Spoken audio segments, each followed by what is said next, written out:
यूहन्ना रचित सुसमाचार उसके 3 अध्याय के 16 पद से लेकर 21 पद तक, उसमें हम देखेंगे कि हमारा परमेश्वर का एक पवित्र प्रेम, हमारा परमेश्वर हमसे पवित्र प्रेम करता है, और ना केवल हम ही से बल्कि जो मन नहीं फिराया, जो उससे बलवा करता, उससे भी वो प्रेम करता है।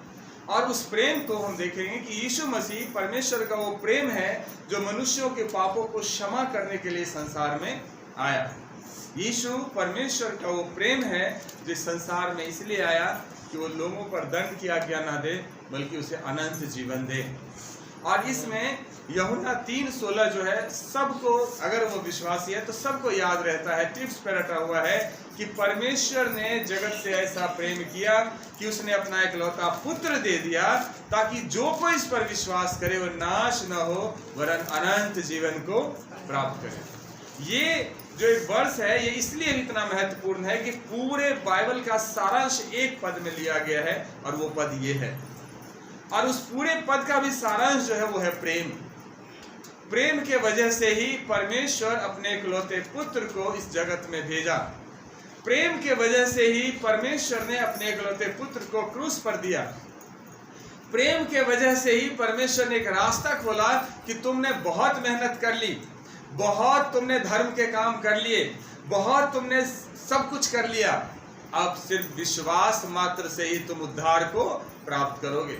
विश्वास मात्र से ही तुम परमेश्वर से तुम्हारा मेल मिलाप हो जाएगा। और वो विश्वास हमें रखना है पवित्र प्रभु यीशु मसीह पर, जो मृत्युंजय प्रभु है। हमें उस पर विश्वास रखना, भरोसा रखना है। 16 पद ऐसे और 17 को अगर आप पढ़ेंगे तो वहां पर इस तरह से लिखा हुआ है कि परमेश्वर ने अपने पुत्र को जगत में इसलिए नहीं भेजा कि जगत पर दंड की आज्ञा दे, परंतु इसलिए कि जगत उसके द्वारा उद्धार पाए।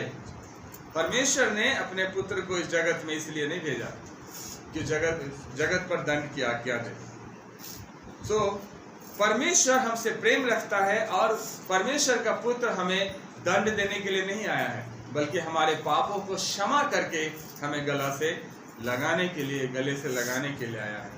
यही यूहन्ना जब अपनी पहली पत्री लिखते हैं तो वहां पर वो कहते हैं कि जो प्रेम परमेश्वर हमसे रखता है वह इससे प्रकट हुआ कि परमेश्वर ने अपने इकलौते पुत्र को भेजा है कि हम उसके द्वारा जीवन को पाएं। यीशु किस लिए आया? जीवन देने के लिए आया। यीशु मृत्यु से बचाने के लिए आया। यीशु हमारे पापों को क्षमा करने के लिए आया। मनुष्य के जीवन में पाप था, जब ही यीशु को आना पड़ा, क्योंकि हमें उस पाप से छुड़ाने वाला कोई चाहिए। गलती हमने किया तो सजा देने वाले तो बहुत हैं, लेकिन उस गलतियों से माफ करने वाला अगर कोई हुआ तो सिर्फ और सिर्फ हमारा प्रभु यीशु मसीह हुआ, और कोई नहीं हुआ। यीशु से पहले और यीशु के बाद जितने आए, यीशु से पहले और यीशु के बाद जितने आए, ध्यान से सुनिए, जितने आए सब ने हमारे गलतियों का हमें सजा दिया। सब ने हमें हमारे दंड को दिखाया, हमें डराया। लेकिन जब प्रभु यीशु आए तो उन्होंने हमारे गलतियों को नहीं देखा, उसने उसे क्षमा किया, हमें गले से लगाया और हमें पिता परमेश्वर से जोड़ा। वो ऐसा महान ईश्वर है। और इसीलिए परमेश्वर का वचन कहता है कि प्रेम इसमें नहीं कि हमने परमेश्वर से प्रेम किया, पर इसमें है कि उसने हमसे प्रेम किया और हमारे पापों के प्रायश्चित के लिए अपने पुत्र को भेजा। हम परमेश्वर से प्रेम नहीं करते, परमेश्वर हमसे प्रेम करता है। जितना प्रेम परमेश्वर ने हमसे किया, कभी आप बैठो प्रार्थना में अकेले और सोचो कि परमेश्वर ने मेरे लिए क्या किया और मैंने परमेश्वर के लिए क्या किया। यीशु मसीह ने मेरे लिए क्या किया और मैंने यीशु मसीह के लिए क्या किया। तब इस नतीजे पर पहुंचेंगे कि हमने परमेश्वर से प्रेम सिर्फ अपने मतलब के लिए रखा। हमें चंगाई चाहिए इसलिए हमने परमेश्वर से प्रेम रखा, हमें छुटकारा चाहिए इसलिए हमने परमेश्वर से प्रेम रखा, हमें आशीष चाहिए इसलिए हमने परमेश्वर से प्रेम रखा। लेकिन परमेश्वर, उसको आपसे क्या चाहिए? उसका वचन कहता है कि अगर मनुष्य नहीं बोलेगा तो पत्थर भी उसके लिए चिल्ला उठेगी, पत्थर भी उसकी बड़ाई महिमा करेगा। परमेश्वर चूंकि हमें अपने स्वरूप में, अपनी समानता में बनाया और इसलिए वो हमसे प्रेम करता है, और इतना प्रेम करा कि अपना इकलौता पुत्र हमारे लिए दे दिया। मेरे प्रिय ध्यान से सुनिए, प्रेम कभी भी बलिदान मांगता है। जहां स्वार्थ होता है वहां प्रेम नहीं होता। जहां फायदे नुकसान की बात सोचा जाता है वहां प्रेम नहीं होता। प्रेम वहां होता है जहां इंसान देना सीखता है। प्रेम उसका नाम है जहां इंसान सेक्रीफाइस, बलिदान करना सीखता है, दूसरों के लिए कुछ देना सीखता है, वहां प्रेम होता है, वहां प्रेम होता है। और उस प्रेम को प्रभु यीशु मसीह ने प्रकट किया। प्रभु यीशु मसीह ने उस प्रेम को प्रकट किया। यीशु ने कभी कोई हथियार नहीं उठाया, पृथ्वी पर आए कभी कोई हथियार उन्होंने नहीं उठाया। कभी उन्होंने इस बात की बात नहीं करी कि तू पापी है और मैं तुझे सजा दे दूंगा। कभी नहीं बोला तेरे इतने पाप क्षमा हो गए और इसके बाद तुझे मृत्यु दंड मिलेगा, कभी नहीं बोला। बल्कि उसने सीधे क्षमा किया। एक स्त्री को लाया गया था, हम सब जानते हैं, और बहुत सारे लोग आए और उसको बोला पत्थरवाह करके मार दो। यीशु से पूछा हमारे व्यवस्था में लिखा है कि ऐसे व्यभिचारी अगर पकड़े जाए तो उसको पत्थर मार के मार दो। यीशु के पास लाया गया। यीशु ने कहा ठीक ही लिखा है, तुम्हारे व्यवस्था में कोई गलत थोड़े लिखा है। इसने एक पाप किया है, इसको पत्थर मारो और मार दो, लेकिन शर्त यह है पहला पत्थर वो चलाए जिसने पाप नहीं किया है। सब चले गए, लेकिन उसके बाद जो बातें प्रभु यीशु ने करा वो मेरे दिल को छू जाता है। यीशु ने पूछा वो सब कहाँ गए? बोला सब चले गए। बोला किसी ने तुझ पर दंड नहीं दिया? बोला नहीं, किसी ने नहीं। वहां यीशु कहता जा मैं भी तुझे दंड नहीं देता, आगे से दोबारा पाप मत कर। हालेलुया। मुझे लगता है यीशु के जगह कोई और अगर रहता तो कहता तुमने पाप किया है, तुझे पत्थरवाह होना चाहिए, तुझे मृत्यु दंड को पाना चाहिए। लेकिन यीशु मसीह ने कहा जा बेटी मैं भी तुझे माफ कर दिया, लेकिन दोबारा से गलती मत कर। ये है प्रेम जो यीशु ने दिखाया, अद्भुत है। इसीलिए आज सारी दुनिया उसके पीछे हो चला है, क्योंकि वो हमारे पापों को नहीं देखता, हमारे गुनाहों को नहीं देखता, हमें क्षमा करके अपने गले से लगाता है। हम अपने दास नहीं कहता, हमें अपना मित्र कहता है। कहता जहां मैं रहूंगा वहां तू भी मेरे साथ रहेगा। ये प्रेम का ही तो निशानी। कभी उन्होंने गुरु में चेले में भेद नहीं किया। कभी नहीं कहा तू मेरा चेला है, मेरे पैर के पास आके बैठ और मेरे पैर पर से बहते हुए पानी को तू पी। कभी नहीं यीशु बोला। यीशु ने बोला जहां मैं रहूंगा वहां तू भी मेरे साथ रहेगा। यीशु ने बोला तुम अगर मुझ पर विश्वास रखो तो मुझसे भी बड़े बड़े कामों को तुम करोगे। यह है प्रेम जो अपने से बढ़कर प्रभु ने अपने चेलों को स्थान देने की कोशिश किया और दिया है। यह है उसका प्रेम, यह है उसका प्रेम। और वही प्रेम को आज हम इस बाइबल में देखते हैं, परमेश्वर का वो प्रेम। 18 पद में इस तरह से लिखा है जो उस पर विश्वास करता है उस पर दंड की आज्ञा नहीं होती, परंतु जो उस पर विश्वास नहीं करता वह दोषी ठहर चुका, इसलिए कि उसने परमेश्वर के इकलौते पुत्र पर विश्वास नहीं किया। परमेश्वर का वचन कहता है जो उस पर विश्वास करता है उस पर दंड की आज्ञा नहीं होती। अर्थात जो दंड की आज्ञा होना था वो सब प्रभु यीशु ने उठा लिया, हमें माफ कर दिया गया। क्योंकि हम यीशु पर विश्वास करते हैं, और यीशु जब क्रूस पर चढ़े तो जितने भी हमारे श्राप थे, पाप थे, गुनाह थे, अधर्म के काम थे, उस सब की सजा जो हमें मिलना था वो सब कुछ प्रभु यीशु अपने पीठ पर लेकर के क्रूस पर चढ़ गए और हमें पूरे का पूरे आजाद कर दिया। अब हमारे जीवन में दंड नहीं है, अब शैतान का कोई अंश हमारे जीवन में नहीं है, मृत्यु का हमारे जीवन में कोई अंश नहीं है, क्योंकि मृत्युंजय प्रभु हम पर प्रभुता करता है, प्रभुता करता है। और इसलिए हम उस दंड से क्या हो गए? बच गए, है ना। व्यवस्था के द्वारा दंड दिया उससे बच गए। यहाँ तक कि जो परमेश्वर ने श्राप दिया उस श्राप से भी प्रभु यीशु का लहू हमें क्या करता है? छुड़ा लेता है, हमें बचा लेता है, हमें छुड़ा लेता है, बचा लेता है। परमेश्वर का वचन कहता है मैं तुमसे सच सच कहता हूं कि जो मेरा वचन सुनकर मेरे भेजने वाले की प्रतीति करता है अनंत जीवन उसका है, और उस पर दंड की आज्ञा नहीं होती, परंतु वह मृत्यु से पार होकर जीवन में प्रवेश कर चुका है। करेगा नहीं, जीवन में प्रवेश कर चुका है। एक सच्चा विश्वासी इसी पृथ्वी पर यीशु पर विश्वास करते हुए वो जीवन में प्रवेश कर जाता है, इसलिए उसको मृत्यु से डर नहीं लगता। इसीलिए वो आनंद, वो शांति जो स्वर्ग में होता है उसकी एहसास उसको यहीं से होना शुरू हो जाता है, यहीं से होना शुरू हो जाता है। क्योंकि प्रभु का वचन कहता है जो मेरा वचन सुनकर मेरे भेजने वाले की प्रतीति करता है। परमेश्वर के वचन को सुनकर जब उस परमेश्वर पर हम भरोसा रखते हैं तो लिखा है अनंत जीवन उसका है, मोक्ष उसका है, मृत्यु से छुटकारा उसका है और जीवन में प्रवेश कर चुका है, वो जीवन में प्रवेश कर चुका है। लेकिन दूसरे खंड में लिखा है परंतु जो उस पर विश्वास नहीं करता वो दोषी ठहर चुका है। जो यीशु पर विश्वास नहीं करता उसको दोषी यीशु ने नहीं ठहराया, बल्कि आगे लिखा है कि उसने परमेश्वर के इकलौते पुत्र पर विश्वास नहीं किया, इसलिए खुद दोषी ठहरा, खुद दोषी ठहरा, क्योंकि परमेश्वर के इकलौते पुत्र पर विश्वास नहीं किया।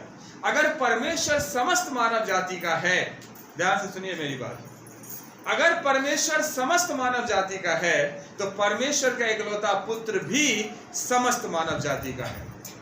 अगर परमेश्वर पूरी सृष्टि का प्रभु है तो परमेश्वर का इकलौता पुत्र भी पूरी सृष्टि का प्रभु है। वो किसी एक का नहीं है, किसी एक ग्रुप का नहीं है। प्रभु यीशु मसीह सबका है, चाहे कोई भी है, किसी भी धर्म, किसी भी जाति के, किसी भी देश का रहने वाला कोई भी है, यीशु सबका प्रभु है। और ये बात हमें जितनी जल्दी समझ में आ जाएगी उतना ही हमारे लिए परमेश्वर की भलाई उतना ही ज्यादा हमारे जीवन में होगा। क्योंकि अगर परमेश्वर सबका है तो उसका इकलौता पुत्र भी फिर सबका है, सबका है। और इसीलिए परमेश्वर का वचन कहता है कि क्रूस की कथा नाश होने वालों के निकट मूर्खता, पर हम उद्धार पाने वालों के निकट परमेश्वर का सामर्थ्य है। क्रूस की कथा जो क्रूस पर हुआ, यीशु मसीह को मारा गया, फिर कब्र में रखा गया और फिर तीसरे दिन मरे हुओं में से यीशु मसीह जी उठे और आज भी वो जीवित है हमारे बीच में। जो उद्धार पाने वाले लोग हैं उस पर विश्वास करते हैं, और जो विजय हमें दिया गया, जो दुष्ट पर हमें विजय दिया गया है उस क्रूस पर, जब हम उस पर विश्वास करते हैं तो आज हम उसके चरणों में पाए जाते हैं। हमें छुटकारा देता है दुष्टात्माओं से, बीमारी से, परेशानियों से और भी बहुत कुछ। हमारे जीवन को अद्भुत रीति से बदलता है जो मनुष्य के समझने से बाहर है, लेकिन परमेश्वर बदलता है। लेकिन जो नाश होने वाले हैं उसके लिए क्रूस की कथा क्या है? मृत्यु है। कहता है कि जो क्रूस पर खुद मर गया और तुझे क्या बचाएगा। उन्हें यह तो पता है कि यीशु क्रूस पर मर गया, लेकिन वो ये बात भूल जाते हैं कि वो तीसरे दिन मरे हुओं में से जी उठा। जब हम किसी से बात करते तो कहते हैं आप उसी ईसा मसीह की बात करते जो क्रूस पर मर गया। तो मैंने एक बार प्रभु से पूछा कि प्रभु दुनिया को ये तो पता है कि आप क्रूस पर मरे, लेकिन दुनिया को ये क्यों नहीं पता है कि तीसरे दिन आप मुर्दों में से जी उठे? ये क्यों नहीं पता है? आत्मा का प्रकाशन मुझे मिला कि जहां तक सुसमाचार में मृत्यु छुपा हुआ है वहां तक तो मरने वालों को पता है। जहां तक मृत्यु छुपा है वो मरने वालों को पता है, लेकिन जहां से जिंदगी छुपा हुआ, जहां से जिंदगी की शुरुआत होता है वो सिर्फ जीने वाले को पता है, अनंत जीवन प्राप्त करने वाले को पता है। यीशु क्रूस पर मरा, मना नहीं करता, बिल्कुल मरा। वो गाड़ा भी गया, कब्र में रखा भी गया, ये भी सच है। यहां तक तो मृत्यु का कुछ ना कुछ अंश है, लेकिन जब तीसरे दिन वो मरे में से जी उठा तो मृत्यु कंप्लीटली दूर हो गया। अब उसके आगे सिर्फ जीवन, जीवन और जीवन है। और ये जीवन की बातें उसे पता है जिसे परमेश्वर ने जीने के लिए चुना है। हालेलुया! जिसे परमेश्वर ने जीने के लिए चुना है। कभी तो शास्त्री और फरीसी कहता है क्रूस के पास, तुमने तो बहुतों को बचाया, मसीहा कहलाया, खुद को उतार ले तो मैं जानूं। क्योंकि मृत्यु उसके सर पर मंडरा रहा है तो कहां से जीवन उसे दिखाई देगा। आज भी जिसके सर पर मृत्यु मंडरा रहा है वो कहां से जीवन देखेगा उस क्रूस में। इसीलिए लिखा है कि क्रूस की कथा नाश होने वालों के नजदीक क्या है? मूर्खता है, मूर्खता है। लेकिन हम उद्धार पाने वालों के लिए परमेश्वर की सामर्थ्य है। मैं इतने सालों से प्रभु की सेवकाई कर रहा हूं, एक भी दुष्टात्मा मुझे आज तक ऐसा नहीं मिला जो यीशु के सामने घुटना ना टेका हो। एक भी दुष्टात्मा नहीं मिला। एक भी दुष्टात्मा में इतनी हिम्मत नहीं आई जो यीशु को चैलेंज किया हो कि मैं तेरे कहने से नहीं जा रहा। यीशु का नाम सुनते ही अच्छे अच्छों की बोलती बंद हो जाती है। अरे यीशु के नाम सुन के तो सरकार तक हिल जाता है, फिर दुष्टात्मा क्या चीज है। शैतान के सिंहासन तक हिल जाते हैं। फिर और की तो बात ही छोड़ दीजिए। वो हस्ती है, सर्वशक्तिमान, जीवित, मृत्युंजय प्रभु है हमारा प्रभु यीशु मसीह। और उसी पर हमें क्या रखना है? भरोसा रखना है, विश्वास रखना है, जो हमें आगे लेकर के चलता है। अंतिम बात जो है, जो 19 से लेकर 21 तक देखेंगे, लिखा है और दंड ये है कि और दंड की आज्ञा का कारण यह है कि ज्योति जगत में आई और मनुष्यों ने अंधकार को ज्योति से अधिक प्रिय जाना, क्योंकि उनके काम बुरे थे। उनके काम बुरे थे। यीशु मसीह जो परमेश्वर का प्रेम है, यीशु मसीह जो परमेश्वर का इकलौता पुत्र है, वो इसलिए आया कि मनुष्य को बचाया जाए, सजा न दिया जाए। उस इकलौते पुत्र को संसार ने रिजेक्ट कर दिया। संसार ने रिजेक्ट कर दिया। तीसरी बात, उस यीशु को जो जगत की ज्योति है, उसे भी लोगों ने रिजेक्ट कर दिया और अंधेरे को पसंद किया। कितनी अद्भुत बात है कि लोगों ने रोशनी को, ज्योति को, जगत को की जो ज्योति है उसको लोगों ने रिजेक्ट कर दिया और अंधेरे को पसंद किया। और परमेश्वर का वचन कहता 19 पद में कि दंड की आज्ञा का कारण यह है कि ज्योति जगत में आई और मनुष्यों ने अंधकार को ज्योति से अधिक प्रिय जाना। क्यों? क्योंकि उनके काम बुरे थे। उनके काम बुरे थे। यही संत यूहन्ना कहता है, वो अपने ही घर आया और अपनों ने उसे नहीं पहचाना। अपने ही घर आया और अपनों ने उसे नहीं पहचाना। अंधकार और ज्योति को समझना हमें बहुत ज्यादा जरूरी है। अंधेरे में कौन रहना पसंद करता है? कौन छुप के रहना पसंद करता है? जिनके अंदर चोर बसा होता है, वही छुप के रहना पसंद करता है, रोशनी में आना पसंद नहीं करता। उजाले में भेद खुल जाता है, उजाले में पता चल जाता है कि हम कौन है, इसलिए हम अंधेरे में रहना पसंद करते हैं। यीशु के पास जब आप आएंगे तो आपके स्वभाव में परिवर्तन होना शुरू हो जाएगा। यीशु के पास जब आएंगे तो आपकी बुराइयां आपसे दूर होना शुरू हो जाएगा। यीशु जब आपके पास आएगा तो आपका पूरा स्वभाव जो है वो बदल जाएगा। सामरी स्त्री थोड़ी देर यीशु से बात किया। वहां वचन में लिखा है, यीशु कहते हैं कि तुम 5 पति कर चुकी और अभी भी जिसके साथ रहता वो तेरा पति नहीं। क्या सोचते हैं? वो स्त्री अच्छे स्वभाव की थी? अच्छे स्वभाव की नहीं थी। लेकिन जब यीशु के साथ उसकी थोड़ी देर बातचीत हुआ तो उसका स्वभाव बदल गया। पूरे गांव में जाकर के बोला कि जो मैंने किया मुझे बता दिया, कहीं वही तो मसीहा नहीं है। और सब उसके पीछे हो लिया, सब उसके पीछे हो लिया।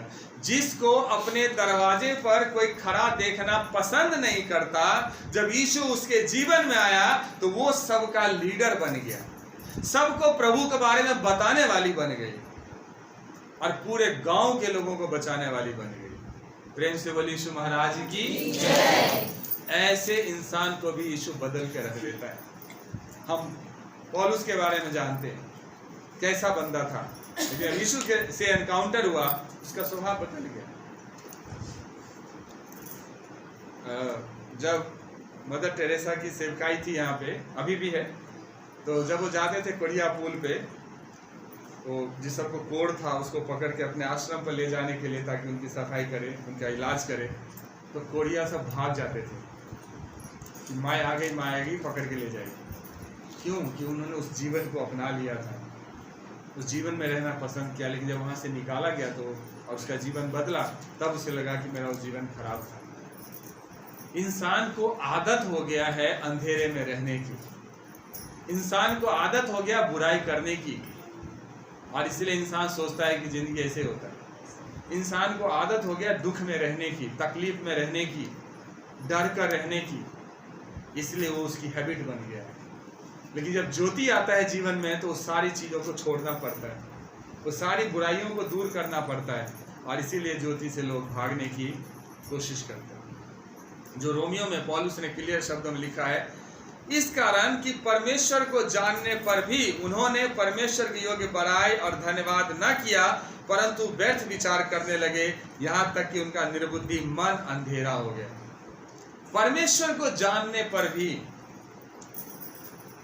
आज संसार में मुझे नहीं लगता कोई ऐसा होगा जिसको ये पता नहीं होगा कि परमेश्वर एक है। सब जानता है, अगर थोड़ा बहुत भी उसको धार्मिक बातों का अनुभव है तो जानता है कि परमेश्वर एक ही है जो पूरे सृष्टि को चला रहा है, सब जानता है।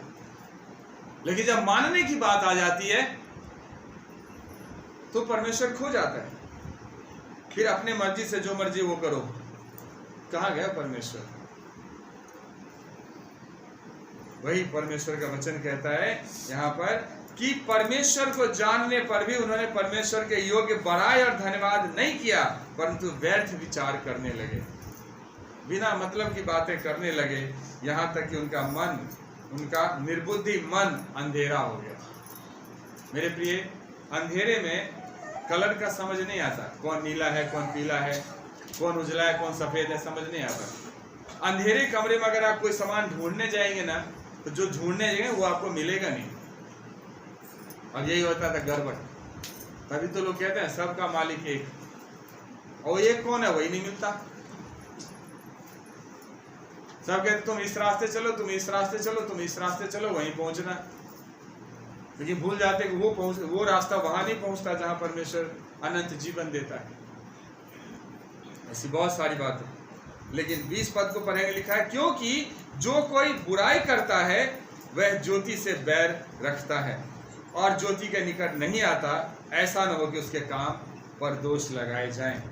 जो इंसान बदलना नहीं चाहता, जो इंसान अपनी आदत सुधारना नहीं चाहता,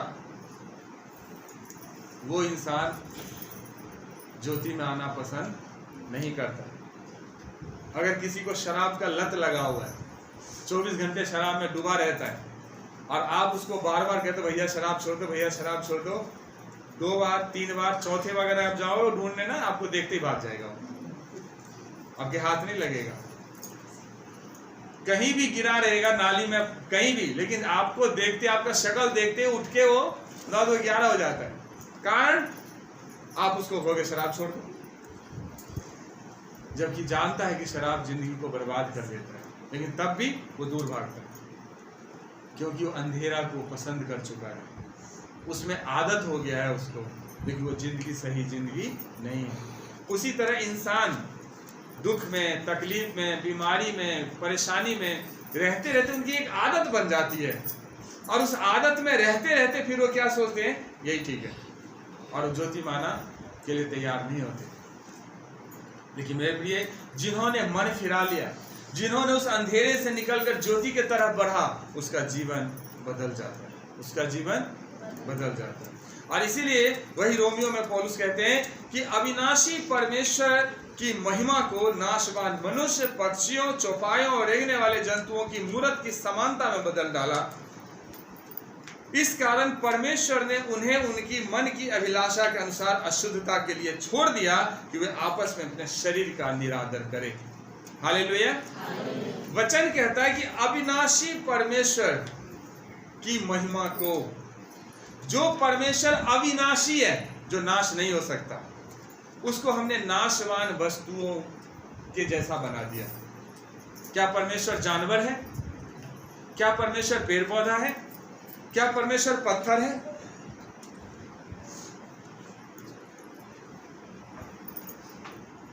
क्योंकि हम बुद्धिमान हो गए, हम बुद्धिमान हो गए, उस अविनाशी परमेश्वर को नाशवान वस्तुओं में ढूंढने लगे। परमेश्वर का वचन कहता है इस कारण परमेश्वर ने उन्हें उनकी मन की अभिलाषा के अनुसार छोड़ दिया। ईश्वर न करे किसी इंसान के बच्चा है, लड़का है या लड़की जो भी है, और वो गलत रास्ता पकड़ लिया, माँ बाप एक बार समझाएगा, 2 बार समझाएगा, ज्यादा चिढ़ खा जाएगा तो 2-4 हाथ लगा देगा, फिर भी अगर ना सुधरे, माँ बाप सुधारते सुधारते थक जाए, तो लास्ट में क्या बोलेगा?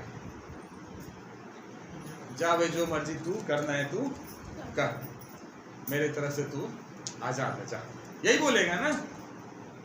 बार बार आप समझा रहे हो, बुझा रहे हो, बेटा ये रास्ता गलत है, इधर मत जा, इधर मत जा, लेकिन फिर भी उधर ही सिंग मारता फिरे, तो कितना करोगे? एक बार तो यही बोलना पड़ेगा, जाओ। वही परमेश्वर यहाँ कहता है। इस कारण परमेश्वर ने उन्हें उनकी मन की अभिलाषा के अनुसार अशुद्धता में छोड़ दिया। जो परमेश्वर अविनाशी है उसको हमने नाशवान वस्तु में ढूंढना शुरू कर दिया। जिस परमेश्वर को हमने देखा नहीं, अपने स्वरूप अपने सोच से उसे बना दिया। और इसलिए वचन कहता है कि परमेश्वर ने भी उसको उसके मन की अशुद्धता के अनुसार छोड़ दिया, ताकि अपने शरीर का निरादर करे। हम अपने शरीर का निरादर करते हैं। इस पूरे सृष्टि में परमेश्वर ने अगर सर्वश्रेष्ठ कुछ बनाया तो मनुष्य को बनाया। पूरे सृष्टि के अंदर सर्वश्रेष्ठ कौन है? मनुष्य है। क्योंकि परमेश्वर ने मनुष्य को अपने स्वरूप में, अपनी समानता में, अपने जैसा बनाया और सब कुछ के ऊपर अधिकार दिया और कहा मेरी महिमा करना। लेकिन मनुष्य परमेश्वर की महिमा करना भूल गया और जिस सृष्टि को मनुष्य के अधीन किया गया उसी सृष्टि के सामने झुकना शुरू कर दिया। सृष्टि में जितनी चीजें आप देख रहे हैं ना, वो सब कुछ हमारे लिए बनाया गया। हम उसके लिए नहीं बनाए गए, हर चीज हमारे लिए बनाया गया। लेकिन हम उसी के सामने झुकना शुरू कर दिया। ये शरीर जो पवित्र आत्मा का मंदिर है, ये शरीर जिसमें पवित्र परमेश्वर वास करता है, हम उस शरीर को दूसरों के सामने अपवित्रता के लिए सौंपना शुरू कर दिया। और इसलिए परमेश्वर ने ऐसे मनुष्यों को उसके अशुद्धता के अनुसार उसके कामों में छोड़ दिया, क्योंकि उन्होंने परमेश्वर की सच्चाई को बदलकर झूठ बना डाला। सृष्टि की उपासना और सेवा की, ना कि उस सृजनहार की जो सदा धन्य है। हालेलुया। मनुष्य ने क्या करा? सृष्टि की उपासना करी, जबकि उपासना किसकी करना था? सृष्टिकर्ता की। सृष्टिकर्ता की उपासना नहीं करके हमने सृष्टि की उपासना शुरू कर दी और यही बात परमेश्वर को अच्छा नहीं लगा। और जब लोग मन फिराने को तैयार नहीं हुआ तो परमेश्वर ने उसे अंधेरे में छोड़ दिया। लेकिन चूंकि वो पिता है हम सबका, ध्यान से सुनिए, वो हम सबका पिता है, हमसे बेहद प्रेम करता है। गुस्से पर तो बच्चे को दो लगा भी देते हैं खींच करके, लेकिन अगले पर दुख हमें ही होता है कि क्यों मार बैठे। थोड़ा समझा लेते हैं एक बार और। पिता का दिल ही ऐसा होता है। वो परमेश्वर बेशक क्रोध करता है, बेशक हमें सुधारने की कोशिश करता है, बेशक हमें छोड़ देता है, लेकिन अगले ही पल हमसे इतना प्रेम करता है कि अपना इकलौता पुत्र तक को भेज दिया इस संसार में कि देख इतनी सब कुछ को तू छोड़ दे, सिर्फ विश्वास कर इस पर, इसी के द्वारा हम तुम्हारा उद्धार कर देंगे, छुटकारा कर देंगे। लेकिन तब भी हम इतने ज्ञानी बन जाते हैं कि लास्ट पर जो कहता लिखा है, परंतु जो सच्चाई पर चलता है और ज्योति के निकट आता है ताकि उसके काम प्रकट हो कि वह परमेश्वर की ओर से किए गए। जो सच्चाई पर चलता है, मेरे प्रिय, हमने वो सारे काम किए हैं जो परमेश्वर की इच्छा के विरोध था। हमने भी सृजनहार को छोड़कर सृष्टि की उपासना करी है। हमने भी एकमात्र सच्चे जीवित परमेश्वर को छोड़ अपने मर्जी से बनाए हुए ईश्वरों की सेवा करा है। लेकिन पिता का धन्यवाद हो कि उसने हम पर अनुग्रह करी, दया करी और अपने इकलौते पुत्र के द्वारा हमें बचाया, हमें छुड़ाया। और जब उसने हमें बचाया, हमें छुड़ाया, तो हमें उसकी सुनना है और उसके रास्ते पर हमें चलना है, उसके रास्ते पर हमें चलना है। सो जो सच्चाई पर चलता है, हमें उस सच्चाई के रास्ते पर चलना है। वचन कहता है कि तब यीशु ने फिर लोगों से कहा, जगत की ज्योति मैं हूं, जो मेरे पीछे हो लेगा वो अंधकार में ना चलेगा। यीशु ने बोला कि जगत की ज्योति मैं हूं, जो कोई मेरे पीछे चलेगा वो अंधकार में नहीं चलेगा। अगर इस हॉल की लाइट सारे बंद कर देंगे तो अपने आप अंधेरा हो जाएगा। ठीक सही बोल रहा हूं मैं? अगर लाइट बंद कर देंगे तो अपने आप क्या हो जाएगा? अंधेरा हो जाएगा। लेकिन अभी जब लाइट जल रहा है तो अंधेरा दिख रहा है? नहीं दिख रहा ना। इसी तरह आत्मिक जीवन होता है। इस रूम से अंधेरा को भगाने के लिए आप लाइट जलाने के सिवा और क्या कुछ काम और करते हैं? अंधेरा कैसे भागेगा? रोशनी से। इसलिए और कामों में हाथ पैर चलाने के बजाय हम क्या करते हैं? स्विच को ऑन करते हैं, अंधेरा अपने आप गायब हो जाता है। हमारे जीवन में जो अंधेरापन है, आत्मिक अंधापन है, सच्चे ईश्वर को हम समझ नहीं पा रहे, जान नहीं पा रहे, उससे बचने का और सही रास्ता पकड़ने का एक ही रास्ता है, यीशु को अपने जीवन में आने दो। वो रोशनी है जो आपके जीवन के या किसी भी इंसान के जीवन के अंधापन को दूर कर देता है। रोशनी आना शुरू हो जाता है, और जब इस हॉल में रोशनी आना शुरू हो गया तो आप आराम से समझ सकते हैं कि कौन से कपड़े किस कलर का है, कौन सा सामान कहाँ रखा हुआ है। लेकिन अंधेरे में ढूंढना मुश्किल था। जब यीशु आपके जीवन में आएगा तब आप सचमुच में समझ पाएंगे कि सच्चा ईश्वर कौन है। सच्चा ईश्वर कौन है? जिसने यीशु को जान लिया वही पिता को जाना। जो यीशु के पास आया वही पिता के पास आया। जिसने यीशु को नहीं जाना वो पिता को भी नहीं जान सकता। रास्ता ही वही है, इसलिए हमें उसके पास आना है। और अगर जानते तो अविनाशी परमेश्वर को लोग नाशवान वस्तुओं में नहीं ढूंढते। अगर वो अविनाशी है तो अविनाशी तरह से ढूंढते उसे, नहीं जानते, है ना।